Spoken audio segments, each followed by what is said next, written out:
and another person who just says he has migraine headaches or what have you. It'd be a problem. It seems to me that to realize the full potential of cannabis as a medicine in the setting of the present prohibition, we will have to solve all of these problems. We will have to navigate this minefield. It will require a huge number of people. It will be very inefficient. It will have enormous numbers of people who are involved in bureaucratic approvals of this. And with that, it seems to me there are only two possible outcomes. Patients will not get the full potential of this medicine. It will just not be possible that can happen. Or they will abandon the legal system for the black market or their gardens or closets. I mean, how can you provide for restricting the use of this as a medicine when it's so freely available? It'll grow almost anywhere in the United States out of doors and anywhere in the United States indoors. Well, so the solution to the medical marijuana problem, I think, is hinted at in the IOM report. And I call it the pharmaceuticalization of cannabis.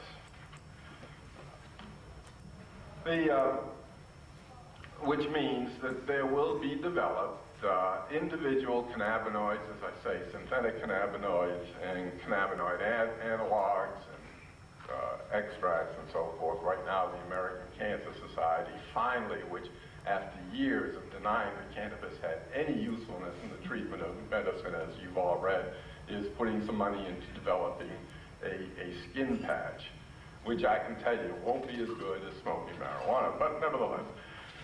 The IOM states, quote, and I'm going to read from the IOM report, if there is any future for marijuana as a medicine, it lies in its isolated components, the cannabinoids and their synthetic derivatives. It goes on, therefore, the purpose of clinical trials of smoked marijuana would not be to develop marijuana as a licensed drug, but such trials could be a first step towards the development of rapid onset, non-smoked cannabinoid delivery systems. Now, undoubtedly, some synthetic cannabinoids and cannabinoid analogs will have advantages over whole smoked or ingested marijuana in some circumstances. For example, you take cannabidiol. There's enough evidence now about its usefulness as an anxiolytic and a soporific to imagine that someday in the future it might be more important than the benzodiazepines like Valium. Israelis have developed HU211, or now it's called dexamethasone, and this has no psychoactive effects. Incidentally, though, while 211 has no psychoactive effects, 210, HU210, which was developed in the laboratory, in the same laboratory, is 500 times more psychoactive than marijuana. You know, it reminds me of what happened with cocaine. Cocaine was used by the coqueros as coca leaf for thousands of years without a problem. And it wasn't until erythoxylum, the methylbenzole erythoxylum, plain cocaine was separated from the other 5 alkaloids in 1860 in Germany that we began to have some of the difficulties with cocaine. At any rate, dexamethasone can be given, it's water soluble, so it can be given intravenously, and it's been demonstrated that it's very useful in the treatment of stroke and brain syndrome, and I'll get back to that in a little bit. And there's no doubt that some will lack psychoactive effects, like dexamethasone. And you know, it's a mystery to me why people are so, some people are so concerned about the psychoactive effect.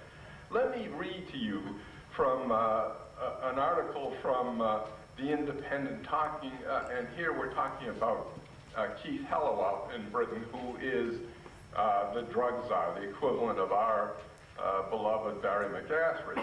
And I'm going to read to you. But scientists have now found that pain-relieving elements in the drug have little to do with the high, in quotes, that smokers cherish. In an exclusive interview with The Independent on Sunday, Mr. Hallowell said the discovery has, at a stroke, destroyed the campaign to legalize marijuana. He revealed that a British company, GW Pharmaceuticals, has been licensed to produce the new, exciting, modified drug. Now, one could get into a discussion of whether the high is merely a troublesome side effect, or whether it is, for some people, an important part of the therapeutic properties of cannabis. Well, we won't do that now. We'll just say that some of them will like such. And clearly there are people who don't like the Stephen Jay Gould, who wrote a piece for my book, Marijuana is Forbidden Medicine, told me he didn't like the high. There are some people, believe it or not, who don't like the high. The question, as I say, is whether these developments will make whole smoked or ingested marijuana obsolete. Some new products will be useful and safe, but there's the question of will they be developed by the drug companies? Now, there's no question that some will come along that will be very lucrative. For example, supposing somebody can develop what's called an inverse agonist of cannabis, which, you know, cannabis, people get, I don't have to tell you, but people get the munchies, it enhances appetite. This is the basis of its use in AIDS and so forth. But an inverse agonist would do just the opposite. It would be a real appetite suppressant without any toxic effects. Wow, could somebody make some money on that? But most are not likely to be either more useful than whole smoked or ingested marijuana, or have a wider therapeutic ratio. Now, I'm told I ought to rush a little bit. So. And then there is a whole question of schedule classification.